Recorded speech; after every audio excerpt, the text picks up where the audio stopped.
back then when you got your first flip, what relationship would you tell yourself to leverage most? Presenting The Wave by LA Top Team. Thank you guys for tuning in to another episode of the most interesting show in real estate. This is actually a rerun episode. A few weeks back, we came out with a show of a local real estate investor here in LA and a close friend of mine named Joel Garcia. That episode was recorded before we had our studio that you're looking at right now. And we were in an all glass room, and I think I forgot to turn this mic on or something happened, and it was really shitty quality. I think we got like 30 listens or so before I took it down, and I think maybe like 30% of those listens were telling me this is great info. We got to hear it again. Got everything set up. Joel came in. We had a great talk about how he got started in real estate investing, you know, the important moving parts of a real estate investing team, where the industry is going to be going in the future, that being the next few years, because technology is about to really just send this thing through the ringer. And this is not the last that you guys are going to see of me and Joel. This is the second time we've done it. The first time we've been on video together, and we go back and forth weekly about how we can come up with a project together to help educate you guys more, because as you know, this show is more real estate. I don't want to go too far into it, but in the future, he and I are working on a project that's going to help educate you guys on how to flip and how to do it properly. Just be real life, straight up what we do. We're in the trenches, and we just want to kind of follow that. That being said, it's not all the way defined. It will not be the last you see of me and Joel. Joel's a first-generation immigrant. He is the first person in his family to go to college. He went to UCLA, graduated early, double majored.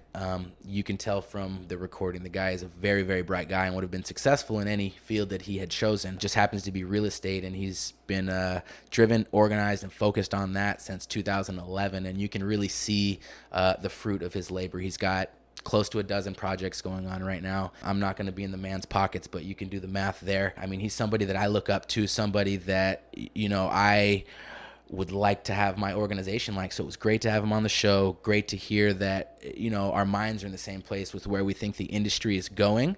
And great to get it out in the air that we really want to work together on a media project. So keep your eyes peeled in the future. Give us feedback on this episode. If you like the super in-depth real estate, let us know. If you like the entertainment side, let us know. We need your feedback so we can bring you what you want. And make sure you guys follow Joel on Instagram, Real Estatepreneur. Representing for my guy right here. There's his hashtag. Go ahead and follow him. He does daily stories of houses that he's in. Awesome shit going on. Until next time, until you hear from both of us again, checking out, and we'll talk to you later. Enjoy the episode.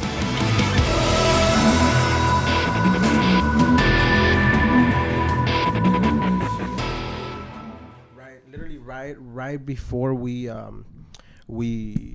went on market, dude. Literally 2 days before, dude.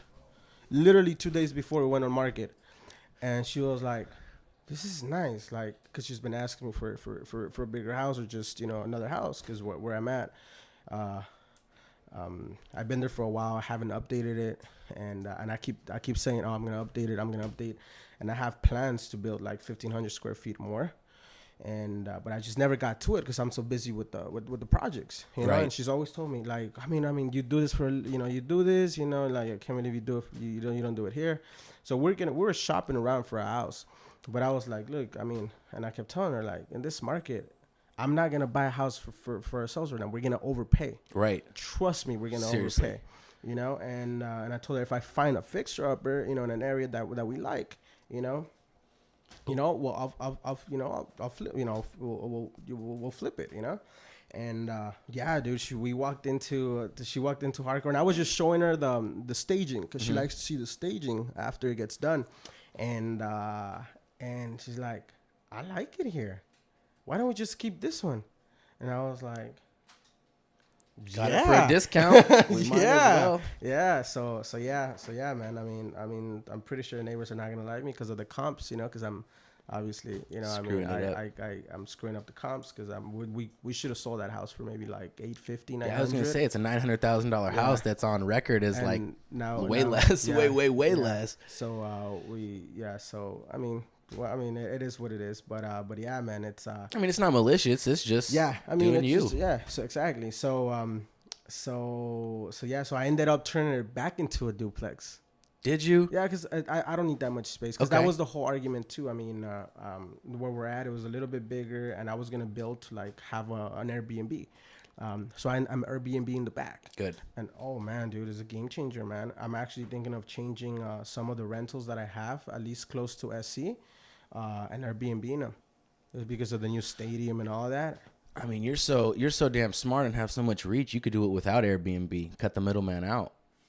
You know, But Airbnb is, I mean, so they offer so much. They offer so much. I've dude, never and it's done so it, easy. so you know. It's literally like Uber, dude. It's like Uber. And I had the pictures of the actual stage, like the staged house, so it looks amazing. I'll show them to you. It's crazy, dude. And I didn't know I was gonna get so many bookings. Literally, I just posted this maybe last week, and I already have the rest of the month, the whole month of October already booked at 100. Anywhere from $105 to $139 a night. And what? Roughly 5 nights a week on average. Roughly 5 nights. That's good, man. Yeah. Yeah. So what is it? How does it balance out with rent? So doubles. So you're basically doubling your rent. Doubles with your netting. It doubles. Your net is double rent. It doubles conservatively on a good month, like October right now, that I have like 27 days already booked. I mean, it triples, dude. Mm-hmm. So you're pretty much offsetting your mortgage is low if you even have one, and you're offsetting that completely. Yeah, exactly. Dude. Yeah. Killing it. So now I'm really considering turning a lot more of the rentals into Airbnbs. Into Airbnbs, dude. Yeah. You got me thinking about that now too, cause do you know what could probably work, dude? Inglewood, man. I think you guys should keep that. Yeah. Because you guys still picked it up at an awesome price. Right. I mean, and once that stadium gets built, it's game over, dude. Inglewood rents just shot up by like, I don't know what percentage, but I read an article just recently. Like, they literally shot up. Potential hold. Yeah. Think about it. Yeah. I'll And go over the numbers with and you that's too. a 3-bedroom, dude. That's It a 3 is. bedroom, 2 bath, and it's a big one. Do you think that's going to be harder to? Would that be harder? What I like is it has the access to that sliding door in the front. Yep. You know. Yeah. Do you think a 3-bedroom is harder to rent than a 1-bedroom? I don't think so. No. I don't think so, dude. I think it's easier to rent. Damn. Well, it's good to see somebody my age doing it, because the only person I know doing it is like one of my mentors, and he's basically selling off. He's like 70 some, and he's selling off all of his multifamily units. Okay. Yeah, and he's trying to sell like 30 units in Fresno right now, and I'm like, why?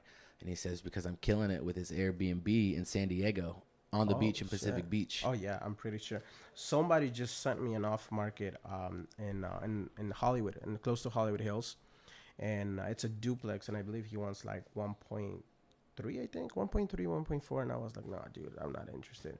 He said, oh, but we're Airbnb in it, and it's getting, I think he said 12 to 15,000 a month on Airbnb, and I was like, what? So now all of a sudden the numbers make sense. Right. You know, so I thought about it, and I did a little bit of research too. I was like, okay, so here's the thing. If, like, obviously, what can happen? Like, what can go wrong? Because that's always how I work. I always think about worst case scenario. You know, what can go wrong? You know, because more than likely it's gonna go wrong. You know, okay, let's say the economy crashes, right? But I mean, tourism doesn't really stop in LA, dude. It's not like we're in the middle of, like, I don't know, you know, in the middle of nowhere, and people don't travel here. Right. You know, so it's like tourism has not stopped in LA. You know, it rarely gets hit. You know, so I think it's gonna keep going, dude. I think it's gonna keep going. I think Airbnb, it's first of all, it's an amazing platform, dude. It's so easy to use, man. So, and I actually, what got me very interested on this was I love going to Napa, and we have some friends up in Napa, and they're killing it up there, dude. Flipping or Killing it. Airbnb? Flipping and Airbnb, you know. So I was like, damn, like, I might give it a shot. Yeah. So you've been doing it, it's been going well. And it's been working out, dude. Yeah. All right, so are y'all moved into Harcourt? You and the old lady? No, dude, no. Everything's in boxes, dude. Trying to set up cameras, you know, installing new things. Because obviously, you know, even though we do, you know, and we do rehab properties, to the standard of like, oh, like we would want to move in. Right. You know, on hardcore, I didn't install cameras. You know, you know, he actually forgot to throw in like the coaxial cables for cable. So I had to do all that, you know, and I hate seeing wires. So I wanted everything in the wall. So I'm having still a little bit of work, you know. And also, since I turned the Airbnb in the back, I had to build turn it back into a duplex, and build the kitchen. You gotta come by and see it, dude. It's actually pretty cool. Definitely. Yeah. How many projects do you have going right now? Do you have any in acquisitions in the pipeline? We have 2 in acquisitions that I'm really excited about. My business partner, actually, Ed. You met him. The older dude that you pulled out of dinner? Guy. Huh? The dude that you pulled out of dinner? No, which one? He was eating, and when we walked, you're like, it's not like you live far away. He's like, all right, I'll be right there. And he was like, literally Spring Hill. Right. Yeah. That's where I met him. Yeah. So with him, we have 5 going on. I have some, you know, obviously I have some wholesale deals on the side as well, some on the pipeline, but another one that I'm really so about 5 rehabs going on. Another one about to start on my own, but with him right now, he brought in this sick deal, dude. Sick deal that we're all super excited about. We're thinking of, because we're finally cashing out on Don Diego. We sold Don Diego. That was the one with the view. Ooh. Yeah. Did you put a pool in? Did you end up doing it? No. Okay. It pre-sold. 1.3. Good. We're gonna go over direct to seller or direct to buyer selling. I really want to talk to you about that. So you got 2 in acquisitions or a few in acquisitions, and we have 6 going on right now. 6 going on. 5, and one of them about to start. And then one of them pre-sold. Yeah, one of them pre-sold. You bought one. Yeah, but Bought that one one for I'm yourself? not counting anymore. Okay. I mean, that one's already off the list because we closed, you know, a while back. But yeah, there's some. I really want to take that like leap, and I think all the pieces are coming together. You know, where like my business partner's pushing me to go that route, because he's been there, you know, and just little pieces are coming together, man. We want to go see The route of what? Bigger projects. Bigger projects. So there's 3 actually that we're really excited about. One of them is in Rancho Palos Verdes, literally right next door to the golf course, the Tornillo golf course.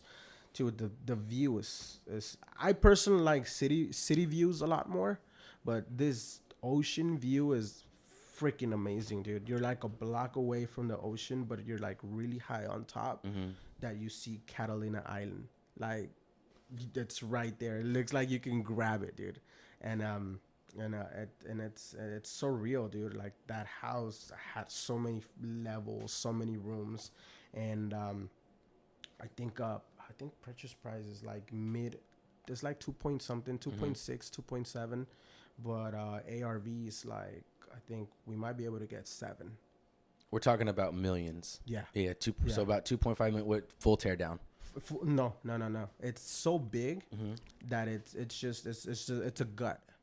It's a gut. But on this one, we're thinking of doing an infinity pool, and as well as it already has plans for a guest house.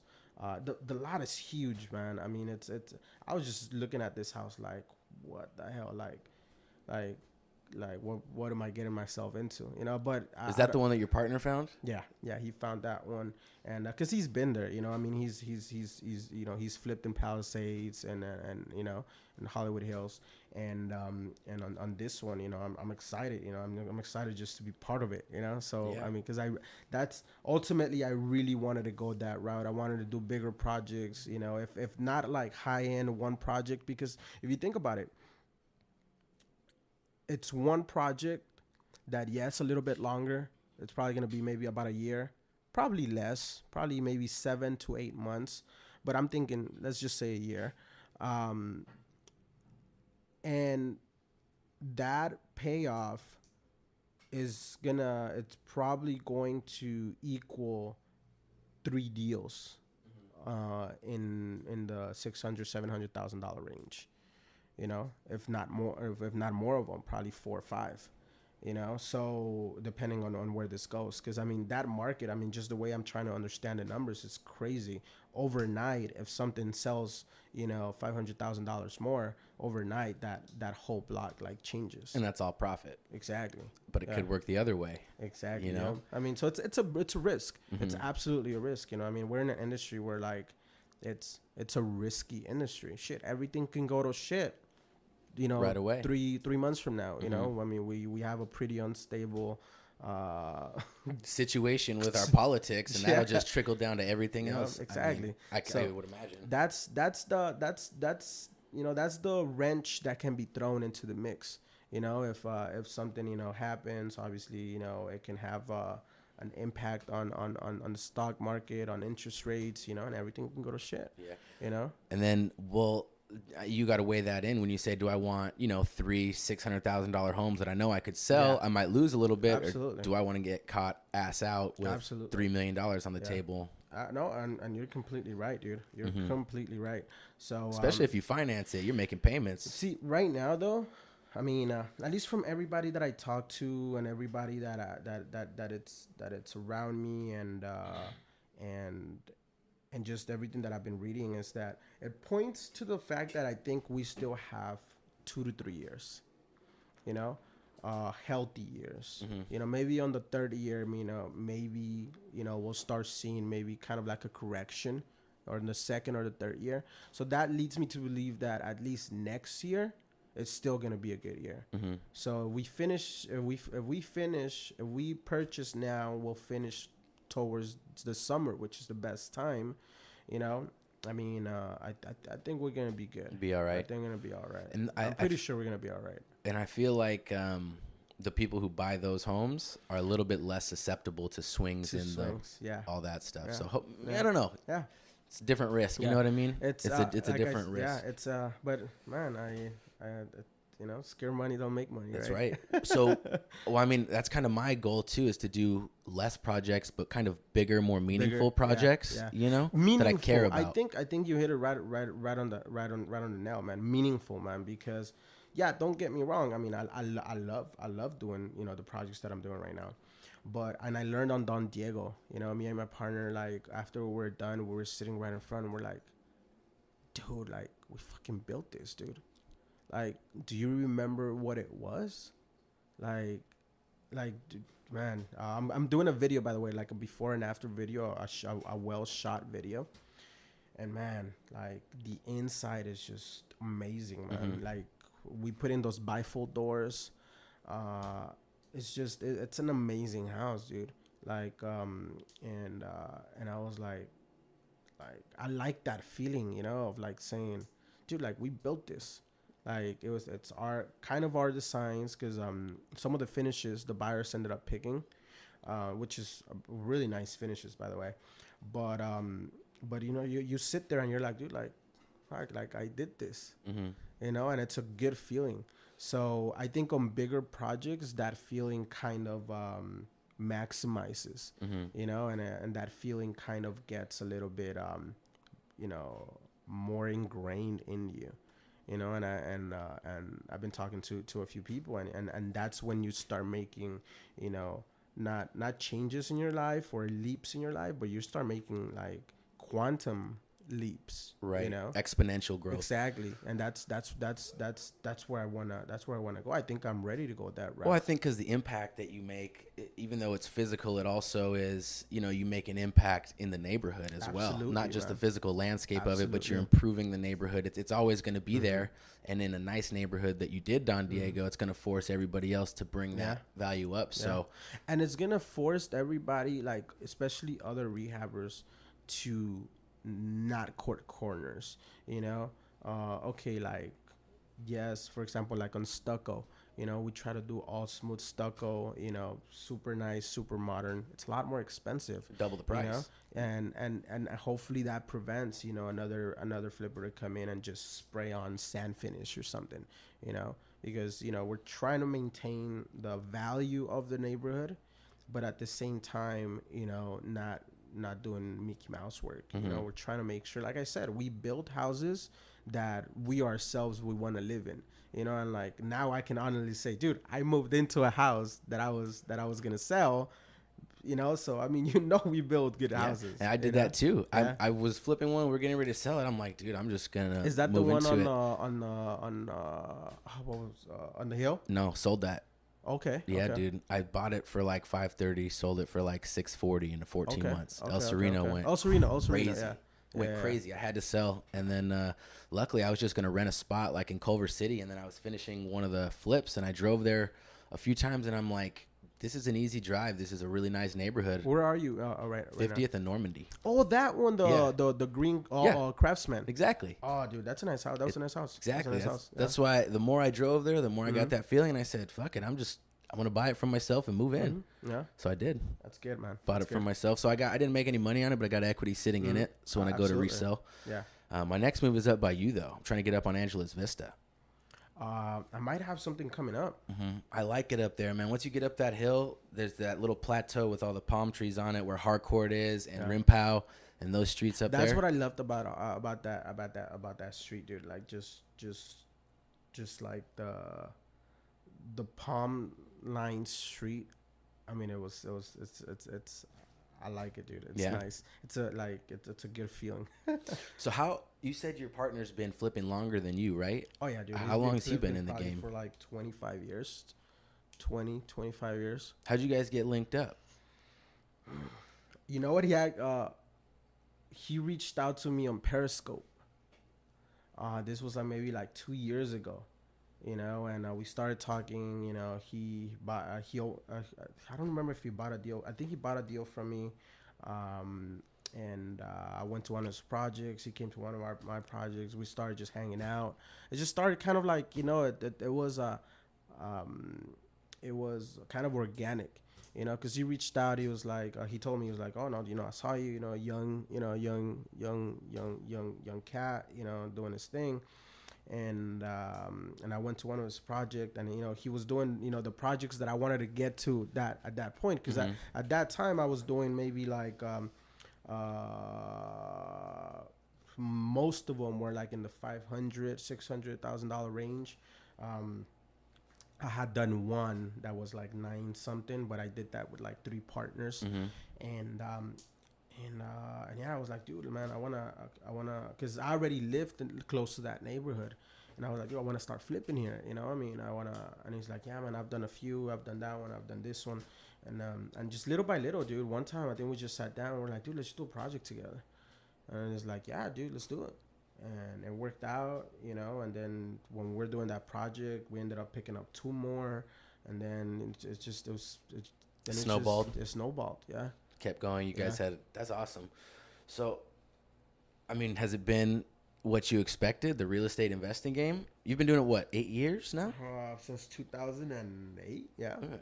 So 10 years almost, 9 years, somewhere in there. Yeah, around that time. Has it been what you expected getting into it? I stopped for a while because I tried doing the whole agent thing. Man, when I started, I did loan modifications. I did loans. I mean, I did whatever I could, man. In the real estate game to get that money. Yeah, exactly. I tried doing the whole agent thing, the whole brokerage thing. And so I stopped for a while after my first flip in 2008. I started back up maybe around like 2010 again, but then I mean, it wasn't consistent, consistency. Flipping wasn't your main job at that point. You were getting them as they came, cherry picking.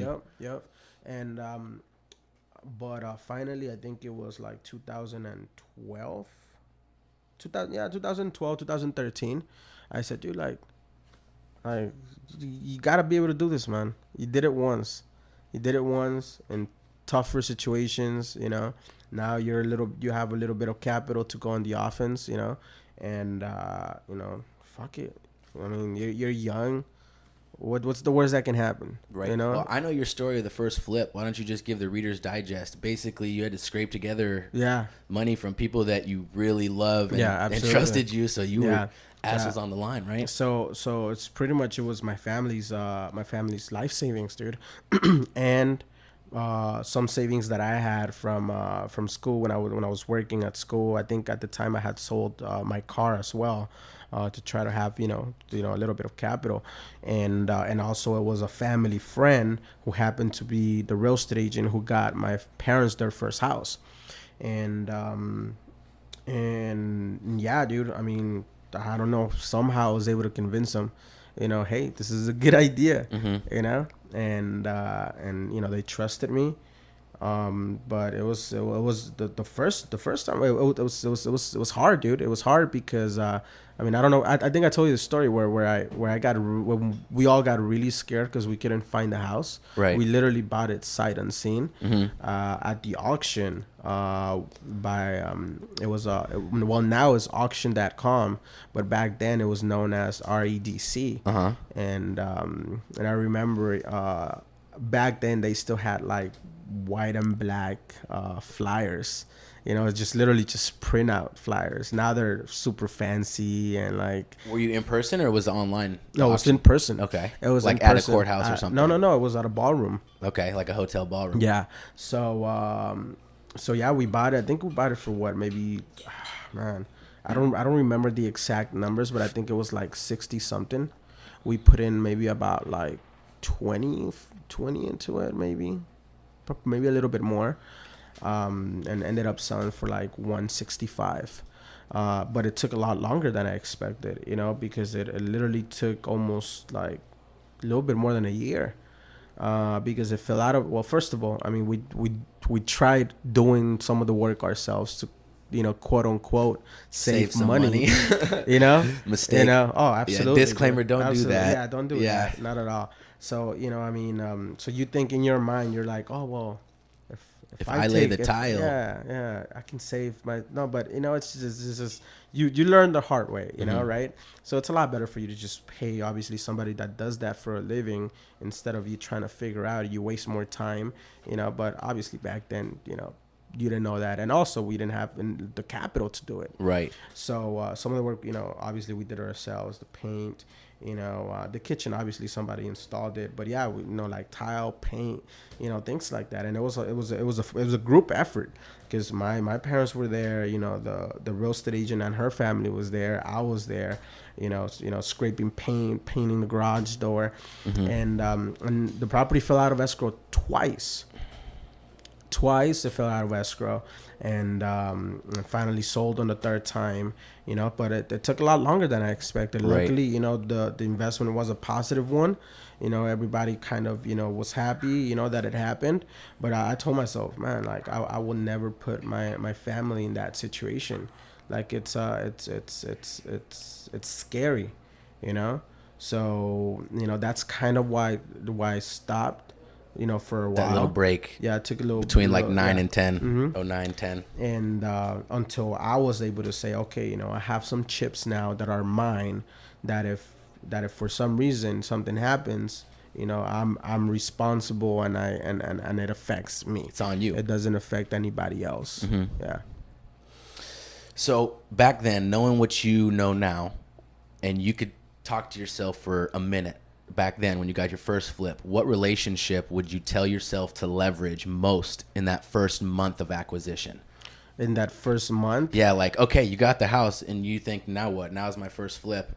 And you could just have a vision or a dream, and you go to yourself and you say, this is the number one relationship you need to leverage. Would it be contractor? I would say contractors. Agent? Absolutely, dude. Absolutely contractors. Because back then, I mean, the house would sell for like, it would sell itself. Right. I mean, they do now. Well, they do now still, do now. So, I mean, a rehab house, obviously it's going to sell better, but I mean, but yeah, I would say leverage, contractors, learn how to work with contractors, get an affordable contractor, somebody that also knows what the hell they're doing. Cause there's a lot of contractors out there that have no idea what they're doing. And, just like there's a lot of agents out there that don't know what they're doing. You put them all in one pile and it's just too many. Yeah. You know what I mean? Yeah. So contractor would be the number one. Absolutely, dude. Contractors and yeah, I think that would definitely be the number one. Would you say that that maintains that thought stays 5 years later that, you know, the contractor would be the biggest part of the puzzle, Yeah, or absolutely, one of the man. biggest parts. Yeah, because I think what a lot of people in the industry don't understand is that aside from them being in the sales, I mean, obviously they're in real estate investing, but they're really in construction. Right. I mean, Really? because if your budget goes out of control, most of the times is in construction, you know, not doing your numbers right or not knowing like construction prices, I think is one of the biggest downfalls. It was my well, I'm not going to say it was my downfall because it has, luckily I caught it at the right time. It's really, really, really important. And I figured that out when, because I thought I had really good like construction prices. But I think it finally hit me when I partner up with Ed, who's now my business partner, and I saw his construction prices and kind of how he runs his crew. You know, at the time I was pretty much working with contractors. I was giving them the work, and I saw, for example, my boy Ed, he had people on payroll. Right. You know, and I was like, holy shit, like that's the route to go, you know, because your prices like exponentially get lowered, and now you can probably pay a little bit more for that property because now your construction prices are a lot lower. You know, now you can do more to the property because your construction prices are a lot lower. So I mean, a lot of people in the industry don't understand that. They don't understand how important the construction aspect is to the real estate game. It opens like you said, it opens the game in so many ways. You can do more, you can purchase for more, which makes you so much more competitive on an acquisition, you know? So, for example, a lot of people stay away from additions. You know, I used to stay away from additions. I stay away from additions now because I'm not comfortable. Because exactly, I didn't have that confidence. You know, now every single property we're either tearing down or we adding on it. You know, it's that value add. You know, because it makes sense mathematically. You know, if a square footage is selling for this certain amount, if you add more square footage, you can sell the property for a lot more. So, but it's also a risky game. Like, you need to know what the hell you're doing. You need to have good contractors, or you need to have people on payroll. You know, and now we have a combination of both. You know, we have obviously people on payroll, but we also have amazing contractors that you need, that we keep, like, you know, busy. And, you know, we're always getting like really good prices. Well, it's guys like you that don't allow those good subs to work with guys like me. You keep them too busy. No, man. I mean, there's a lot of people out there, man, that are really good. You know, I mean, you know, like for example, right now we have this young architect. That's what I was telling you. Now we're like in-house. We're doing like construction, and we're doing plans, and we're doing, you know, probably an SC grad, huh? No. Actually, he's I think he went to school in Mexico, but he took some classes here, and he's trying to get you know, like that validation, or that you know, get his, I guess, his degree from over there to count here. And we're trying to help him out, to help him do that. But man, this kid is amazing, dude. Like, this kid is amazing. Like, those renderings that you saw, I mean, those were his. Those are all him. And you know, and I really wanna I think we everybody, we wanna help him, you know, get to where he's supposed to be, because he was actually he's one of our framers. Really? Yeah, he was one of our framers. And he's like, you know, I went to school for the shit. And you're like, wait, what? Yeah, dude, it pretty much happened like that, you know. And I talked to the contractor that he works for, and I was like, dude, like, why is this guy framing? I get it, he's a great framer, but dude, he has a lot of potential. Let's use a different muscle. Yeah, absolutely. So you know, we got him some you know, some courses, you know, and he picked up AutoCAD like this because he already kind of knew it. So it's crazy. So now he's pretty much doing you know, a lot of our plans, obviously working with an architect, you know, that To make sure it's to all make sure approved, exactly pushed through. to make sure everything gets pushed through, you know, codes, and because those are little details, right? Like city codes, setbacks, you know what goes where, you know, and obviously the engineer. But now our costs, you know, most people think, you know, and it's true a lot of times, you know, with architect, with engineering, with planning, fees, with school fees on addition. I mean, something, you know, you can easily spend 10 grand, right, without touching Just for plans. Yeah, exactly. And the process and all of that. You know, we're able to bring that down to like half. Right. You know, because the legwork is done. And also because of some of the connections that my business partner has. You know, he's been working with architects and engineers, you know, for a long time. And the county. Oh, and that's another thing, dude. I mean, just having, like, knowing who to talk to at the county or knowing who to talk to at LA City. You know, I mean, it's Really important. yeah.